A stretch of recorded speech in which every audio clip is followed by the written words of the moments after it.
तो गाइस स्वागत है आप सभी का द एम्प्लॉय चैनल पे। तो ये आपके सामने है रेलवे प्रोटेक्शन फोर्स यानी कि आरपीएफ की ऑफिशियल वेबसाइट। तो ऑफिशियल वेबसाइट पे आज एक नोटिस आया है जो कि बहुत ही ज़्यादा इम्पोर्टेंट है आपकी आरपीएफ की भर्ती के लिए। ये एक CEN यानी कि सेंट्रलाइज एम्प्लॉयमेंट नोटिस है जो कि तभी आता है जब कोई परमानेंट भर्ती आनी होती है। अगर आपको वो वाला नोटिस चाहिए तो आपको सबसे पहले कमेंट सेक्शन में जाना होगा और वहाँ पे जाके हमारी जो वेबसाइट है उसको ओपन करना होगा। और ये वेबसाइट कुछ ऐसी आपको देखने को मिलेगी। इस वेबसाइट में आपको सभी तरह की अपडेट्स आपको देखने को मिल जाएंगी। और अगर आप वेबसाइट को विजिट करोगे तो प्रीवियसली सारी रिक्रूटमेंट्स और अभी जो चल रही है रिक्रूटमेंट उन सभी की आपको अपडेट मिल जाएगी। जैसे कि ये SSC CHSL रिक्रूटमेंट है, ये भी चल रही है। इंडियन आर्मी अग्निवीर का एडमिट कार्ड है वो भी आपको यहाँ पे जानकारी मिलेगी और कैसे डाउनलोड करना है वो भी आपको बताया गया है। तो जरूर वेबसाइट को विजिट करो। वेबसाइट के सबसे ऊपर में आपको एक ब्लॉग दिखेगा जिसमें आपको सेंट्रलाइज एम्प्लॉयमेंट नोटिस आरपीएफ का आपको देखने को मिलेगा। उस ब्लॉग पे आपको क्लिक करके आरपीएफ का नोटिस आपको खोलना है और आपके सामने ऐसा नोटिस आपको देखने को मिलेगा जिसमें ऊपर लिखा हुआ है कि सेंट्रलाइज्ड एम्प्लॉयमेंट नोटिस RPF 2024। और आप थोड़ा सा नीचे आओगे तो यहाँ पे लिखा हुआ है recruitment of constables executive in railway protection force यानी कि RPF and railway protection special force. तो इसके बाद यहाँ से हमारा नोटिस जो मेन नोटिस है वो शुरू हो जाता है और यहाँ पे हमारी एप्लीकेशन की डेट लिखी है कि कब एप्लीकेशन स्टार्ट होंगी। तो 15 अप्रैल को आपकी एप्लीकेशन यानी कि कल आपकी स्टार्ट होने वाली है। और जो क्लोजिंग डेट है वो क्लोजिंग डेट हमारी 14 मई रहेगी। और अगर आपको अपनी एप्लीकेशन में कोई मॉडिफिकेशन करना है, कोई करेक्शन वगैरह करनी है तो आप 15 मई से 24 मई तक कर सकते हो। और इसके बाद मेल एंड फीमेल दोनों के लिए ये फॉर्म्स रहेंगे, आप दोनों ही अप्लाई कर सकते हो सिर्फ ऑनलाइन मोड के थ्रू। और आपकी जो पोस्ट है उसका नाम है कांस्टेबल एग्जीक्यूटिव, जिसकी लेवल 3 की पे मिलेगी यानी कि 21,700 आपको पे देखने के लिए मिल जाएगी। और आपकी इन हैंड सैलरी 31,000 के आसपास रहेगी। तो बहुत ही ज़्यादा अच्छी पे लेवल इसमें आपको देखने को मिल जाएगी। और मेडिकल स्टैंडर्ड आपका B1 का रहेगा। और आपकी जो एज है 18 से 28 तक आपको देखने को मिल जाएगी। 18 से 28 इसीलिए क्योंकि कोरोना का पीरियड था, उसमें कोई भी वैकेंसी नहीं आई थी। और वैसे भी 5 साल कोई वैकेंसी नहीं आई तो 3 साल का आपको रिलैक्सेशन देखने को मिल जाएगा। वैसे तो 25 साल की आपकी एज रखी जाती है, यहाँ पे 28 साल रखी गई है तो 3 साल का रिलैक्सेशन है।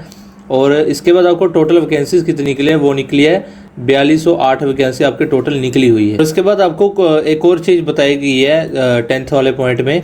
अब यहाँ पे बताया गया है अगर आपको कोई मॉडिफिकेशन करनी है तो आपकी मॉडिफिकेशन की फ़ीस आपकी 250 रुपये रहेगी। ये भी आपको ध्यान में रखना है। तो अपना एप्लीकेशन जो है वो ध्यान से फिल करवाना या फिर खुद ही कर लेना। इसके बाद आपको सिलेक्शन का प्रोसीजर बताया गया यानी कि स्टेजेस ऑफ एग्ज़ाम बताया गया है। तो सबसे पहले तो आपका एक CBT टेस्ट होगा। अब CBT में जो बच्चे हैं वो शॉर्ट लिस्ट किए जाएंगे एग्ज़ाम के नंबर के हिसाब से। उसके बाद आपका फिजिकल एफिशिएंसी टेस्ट और उसके बाद आपका फिजिकल मेजरमेंट टेस्ट होगा। उसके साथ ही अगर आप इन दोनों में भी पास कर गए तो आपका फाइनली डॉक्यूमेंट वेरिफिकेशन होगा और DV के बाद आपका सिलेक्शन हो जाएगा। और यहाँ पे नेगेटिव मार्किंग का पॉइंट है जिसमें नेगेटिव मार्किंग की बात की गई है। तो आपके हर एक रॉन्ग आंसर के लिए आपको 1/3 की नेगेटिव मार्किंग चार्ज की जाएगी। और जैसे कि हर बार होता है कि फ्री ट्रेन ट्रैवल फैसिलिटी आपको दी जाती है एग्ज़ाम देने के लिए, तो वो आपको स्लीपर क्लास में देखने को मिल जाएगी जो कि सिर्फ SC और ST कैंडिडेट्स के लिए आपको देखने को मिलेगी। और वो भी ऑन रिक्वेस्ट आपको देखने को मिलेगी। यानी कि आपको एप्लीकेशन के टाइम आपको बताना है कि आपको फ्री ट्रेन ट्रैवल पास चाहिए या नहीं, वो आपको भरना है और आपको मिल जाएगा जब आपका एग्ज़ाम होगा। इसके बाद थोड़ा सा नीचे आकर आपको यहाँ पे एक फ़ोन नंबर भी दिया गया है जिससे आप कोई भी हेल्प ले सकते हो अगर आपको चाहिए। और साथ में आपको एक ईमेल ID भी दी गई है, इससे भी आप अगर कोई हेल्प लेना चाहते हो एप्लीकेशन के बारे में तो आप ले सकते हो। इसके बाद एज लिमिट की यहाँ पे फिर से बात की गई है। तो एज लिमिट 18 से 25 है जैसे आपका नॉर्मल कोर्स में होता है, यहाँ पे इन्होंने बता दिया है। पर जो हमारा सेंट्रलाइज एम्प्लॉयमेंट नोटिस है इस वाले नोटिस के हिसाब से, उसके हिसाब से आपको 18-28 आपकी एज लिमिट रखी गई है जो कि आपकी 1 जुलाई से उठाई जाएगी। इसके बाद एज रिलैक्सेशन की बात की गई तो SC ST कैंडिडेट्स को 5 साल की, OBC को 3 साल की और एक्स सर्विस मैन जिसमें अलग अलग कैटेगरी है जैसे कि general EWS OBC SC ST उन सभी की आपको एज रिलैक्सेशन आपको यहाँ पे देखने को मिल जाएगी। और उसके बाद फीमेल कैंडिडेट्स जो कि विधवा हैं या फिर डिवोर्स हैं उनका, या फिर जुडिशली आप सेपरेट हो चुके अपने हस्बैंड से, उनको भी यहाँ पे एज रिलैक्सेशन थोड़ी सी देखने को मिल जाएगी। और इसके बाद आपकी एजुकेशनल क्वालिफिकेशन की बात की गई है जो कि एनेक्सर A के हिसाब से आपकी प्रिस्क्राइब्ड एजुकेशनल क्वालिफिकेशन में आपको 10th पास होना चाहिए और आपके 50% से ऊपर मार्क्स होने चाहिए, तो आप अपना फॉर्म अप्लाई कर सकते हो। और इसके बाद ये आपकी एप्लीकेशन फ़ी की बात की गई है जो कि आपके जनरल कैंडिडेट्स के लिए है और OBC और EWS कैंडिडेट्स के लिए आपकी 500 रुपये फ़ीस रखी गई है और 400 रुपये रिफ़ंड हो जाएगा फर्स्ट एग्जामिनेशन देने के बाद।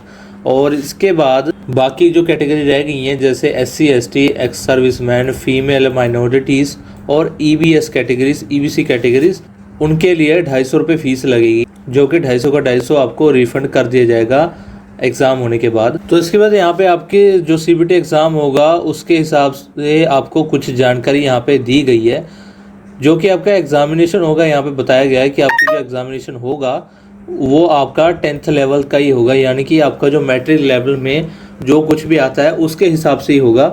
और एग्ज़ाम की ड्यूरेशन आपकी 90 मिनट्स की रहेगी और टोटल क्वेश्चन 120 क्वेश्चन रहेंगे और आपको हर एक क्वेश्चन का 1 मार्क मिलेगा। और अगर आप कोई भी जो क्वेश्चन आप अटैम्प्ट नहीं करोगे तो आपका कोई मार्क नहीं काटा जाएगा। अगर आप किसी क्वेश्चन को गलत कर देते हो तो आपके 1/3 की नेगेटिव मार्किंग लगेगी। और यहाँ पे मिनिमम पास परसेंटेज है, अगर आपको पेपर में पास होना है तो पास की परसेंटेज OBC के लिए 35% रहेगी और UR EWS के लिए भी ये 35% ही रहेगी और SC ST के लिए 30% रहने वाली है। इसके बाद आपको सिलेबस बताया गया है, जो आपका CBT एग्ज़ाम होगा उसका सिलेबस बताया गया है। सिलेबस में सबसे पहले तो आपका अरिथमेटिक का यानी कि मैथ का सिलेबस बताया गया है जिसमें आपका number system, whole numbers, decimal fractions, relationship between numbers, fundamental arithmetic operations, percentage, ratio, proportion, average, interest, profit loss, discount, use of tables and graphs, mensuration, time and distance etcetera. तो ये सभी chapter आपके जो exam होगा math वाला section होगा उसमें आपके ये सभी सब्जेक्ट आएंगे जो कि 10th लेवल के सब्जेक्ट हैं। पेपर बहुत इजी रहने वाला है। और इसके बाद आपका जनरल इंटेलिजेंट एंड रीजनिंग का बताया गया है कि आपके रीजनिंग में कौन कौन से सब्जेक्ट आने वाले हैं। तो यहाँ पे आपको analogy, similarities, differences, spatial visualisation, spatial orientation, problem solving, analysis, judgement, decision making, visual memory और आपके सामने जो भी आपको सब्जेक्ट दिख रहे हैं उन सभी से आपका एग्ज़ाम आने वाला है। और इसके बाद जनरल अवेयरनेस की बात की गई है जिसमें आपको कुछ जनरल साइंस के topics, sports, Indian constitution, general polity, economics, geography, history, art and culture और भी बहुत सारी जो बातें होती हैं जनरल अवेयरनेस की और करंट अफेयर्स की वो आपको इसमें आने वाली हैं, जो कि पिछले गुजरे हुए पूरे साल की बातें हैं करंट अफेयर में खासकर, वो आप पक्का याद कर लेना। इसके बाद फिजिकल एफिशिएंसी टेस्ट की बात की गई है यहाँ पे। इसमें आपको फिजिकल एफिशिएंसी टेस्ट का क्राइटेरिया यहाँ पे बताया गया है। जो कि मेल कैंडिडेट होंगे उनको 1600 मीटर रन करना है, 5 मिनट 45 सेकंड का टाइम दिया गया है। और जो फीमेल कैटेगरी होगी उनके लिए 800 मीटर की रन होने वाली है जिसमें आपको 3 मिनट 40 सेकंड का टाइम देखने को मिल जाएगा। और जो लॉन्ग जंप है, लॉन्ग जंप मेल के लिए 14 फीट का होना चाहिए और फीमेल के लिए 9 फीट का। हाई जंप मेल के लिए 4 फीट का और फीमेल के लिए 3 फीट का होना चाहिए। इसके बाद आपको फिजिकल मेजरमेंट टेस्ट का आपका क्राइटेरिया बताया गया है जिसमें जनरल कैंडिडेट की हाइट है जो 165 सेंटीमीटर होनी चाहिए, SC ST के 160 होने चाहिए और बाकी जो गढ़वालिस, गोरखा, मराठा, डोगरा, कमोइंस एंड अदर जो कैटेगरीज है जो कि गवर्नमेंट के द्वारा स्पेसिफाइड की गई हैं उनके लिए 163 सेंटीमीटर आपकी हाइट होनी चाहिए। ये सभी मेल की हाइट है। और फीमेल की बात करें तो क्रमवार आपके 157, 152 और 155 होनी चाहिए। और इसके बाद आपकी चेस्ट की बात की गई है तो चेस्ट में आपकी एक्सपेंडेड 80 सेंटीमीटर होनी चाहिए और बाकी कैटेगरी की 76.2 और 80 होनी चाहिए।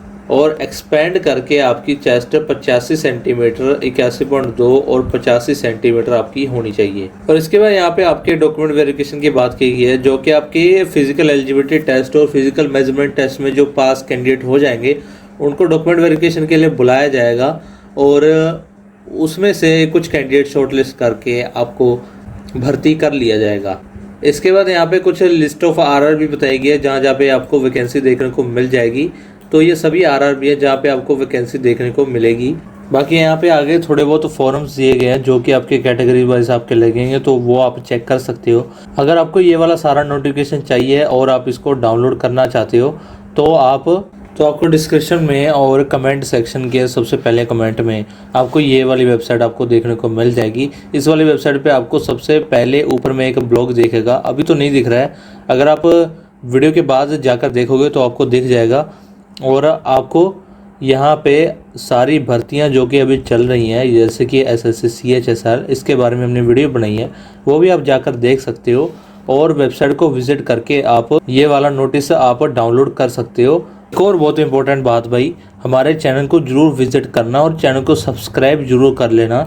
और यहाँ पे आपको डेली कोई ना कोई भर्ती की आपको सभी तरह की, जैसे रेलवे की नोटिफिकेशन, एसएससी सीएचएसएल की नोटिफिकेशन, अप्रेंटिस की नोटिफिकेशन, आपको सभी तरह के नोटिफिकेशन यहाँ पे बताए जाते हैं और इसको जरूर जाके चेकआउट करना भाई। तो भाई मिलते हैं एक और नई वीडियो में, ऐसी एक और मज़ेदार इंटरेस्टिंग वीडियो में। Thank you so much for watching.